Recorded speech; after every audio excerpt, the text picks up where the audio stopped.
বন্ধুরা, কাজুর ফল দিয়ে বিদেশি মদ তৈরি করার জন্য সর্বপ্রথমে কাজুর বাগান থেকে কাজু হারভেস্ট করা হয়। আর এই কাজু বাগান থেকে সংগ্রহ করার জন্য একটি লাঠির ব্যবহার করা হয়। আর সেই লাঠির সামনের দিকে একটি বাঁকানো কাঁটা লাগানো থাকে, যার সাহায্যে কাজুগুলোকে মাটি থেকে অনেক সহজেই তোলা যায়। কাজু ফলের চাষ করা হয় সাউথ ইন্ডিয়ার পাহাড়ি অঞ্চলে, আর এখানে প্রতিটা কাজ দেশীয় পদ্ধতিতে করা হয়। এরপর যখন সমস্ত কাজু কালেক্ট করা হয়ে যায়, তখন এগুলোকে বাড়িতে নিয়ে এসে এক জায়গায় ঢেলে রেখে দেওয়া হয়।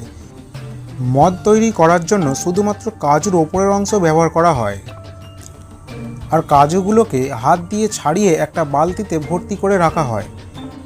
তারপর এগুলোকে রৌদ্রে শুকিয়ে কিভাবে কাজু তৈরি করা হয় সেটা আপনাদের পরে দেখাচ্ছি। তার আগে আপনাদেরকে দেখাই কিভাবে মদ তৈরি করা হয়। সব থেকে প্রথমে কাজুর ওপরের ফলগুলো থেকে রস বের